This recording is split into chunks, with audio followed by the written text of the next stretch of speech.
What's going on, guys? D-pad first. Welcome back to more of my thoughts, and in this video we are going to talk about the Insane Trilogy, Insane Trilogy. One of those, the Crash Bandicoot games, the first 3 games from Naughty Dog. It's more of a remake than a remaster, at least in my opinion. I don't know if that's really even an opinion at this point. You can look at them and see that. That developer just giving their vision on what they thought, I guess Naughty Dog would have done in 2016, 2017 if they were remaking their own games. But we will talk a little bit about that, including the PlayStation 4 and the PlayStation 4 Pro versions, because as of right now, those are the only versions that exist. And I do think, and we'll talk more about that as well, they are coming to Xbox One and PC. That being said, just as a quick side note, Blizzard, I have to tip my hat a little round of applause, if you will. They were able to breathe new life into Diablo 3. I stopped playing this game for years. I would, dibble and dab here and there and fire it up and, get bored after 2 or 3 hours or something. I guess because I think the biggest thing for me was just like lack of a lot of the people that were playing it before are no longer playing it. They probably still need a new expansion. But now that I'm playing it with some new friends that picked it up, that's helping. And then the Necromancer, right? The Necromancer, it does feel kind of OP. I'm not gonna lie. There's some things about that feel OP.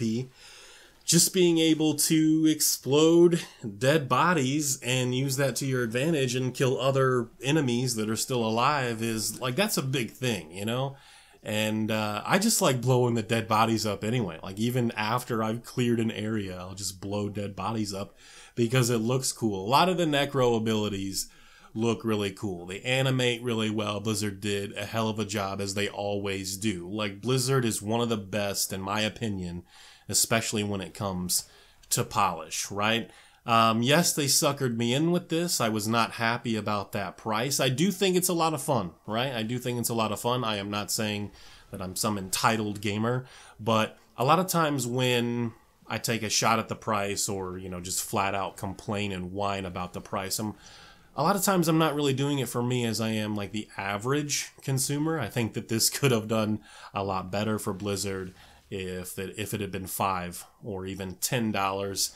But that's a completely different story. Like, again, just with the Necro and everything else that came with this update and like the last couple of updates, they've really improved this game a lot. And there's some things about this game now, because I've been out of the loop for so long, that I don't even understand. Like, I don't even really know or remember how some of this stuff works, even some of the stuff that was there when I was still playing. So it's really cool. On to Crash Insane Trilogy, PS4, PS4 Pro. Again, those are the only versions that currently exist. I do think the game is going to come to Xbox One and PC. PC at the least, right?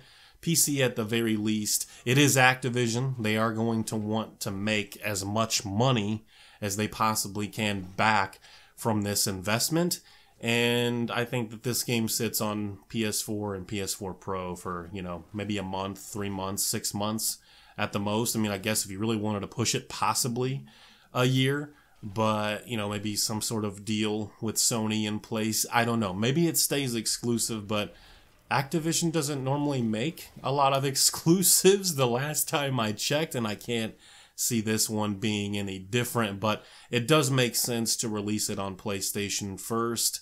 I mean, at this point, though, in 2017, I don't really think it would have hurt much to release the games on other platforms if they plan to do that anyway, day and date with the PlayStation version. But just touching on it real quick, kind of bringing me into the next topic, but sticking with the Insane Trilogy, I think the game does run at 1440p, and that's very demanding. 1440p, it may not sound like it, but it's a pretty big step up from 1080p, and I don't really know too many PlayStation gamers or just console gamers in general that can take advantage of that resolution anyway. They don't have, 1440p monitors, and are there a lot of 1440p TVs out there? You know what I mean? I don't know why that decision was made. I want to know What I would like to know is, did that decision have an effect on the game being 30 FPS? It's a platforming game. Yes, it looks really nice. Again, it's more of a remake than a remaster. It does look really nice for a platforming game, and I would like to play that game on my PC at 60 frames a second. It looks like at this point, if it does come to PC, 60 frames a second may be a PC exclusive when it comes to the Insane Trilogy. So that's something to keep in mind. A platforming game is running at 30 FPS, even on the Pro in 2017. I don't want to hear any damage control. There's no way to spin that.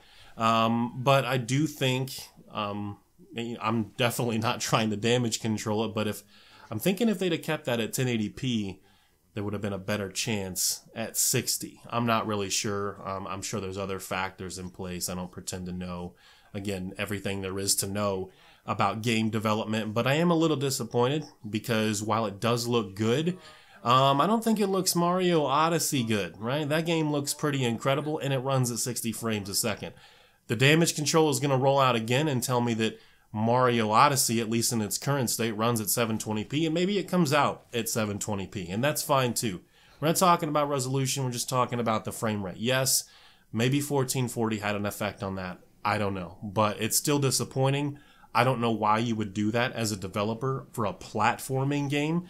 I think the original games on PS1 were also 30, but what was acceptable in like the mid-90s is not really acceptable for platforming games in 2017. That Super Lucky Tail game, whatever it is, for Xbox One and PC, that's going to be native 4K 60 FPS on the Xbox One. So something to keep in mind. And that game doesn't look too bad either. For platforming games, that game and Crash and Mario all look pretty good. And it's going to be native 4K 60 FPS.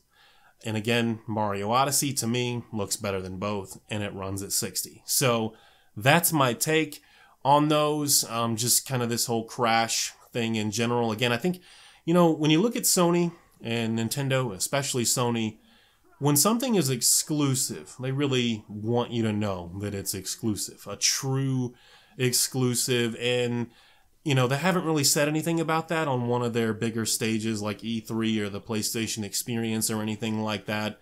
None of the major figures on Twitter or something have said that this is absolutely exclusive. It's not going anywhere else. I think there was someone from PlayStation Europe or something that did mention that this was exclusive some months ago, but that tweet has since been deleted.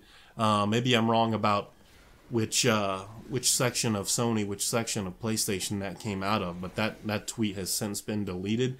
I guess he found out otherwise, that it is not exclusive. So should be interesting to see how it all plays out. Maybe it stays exclusive. Maybe it stays exclusive. Maybe it doesn't.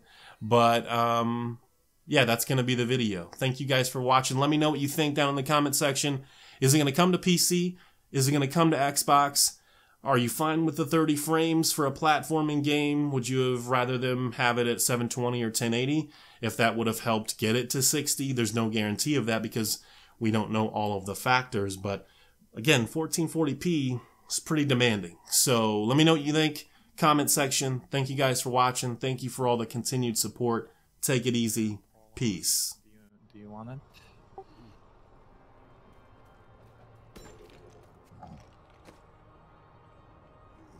Maybe that's for true. I don't know.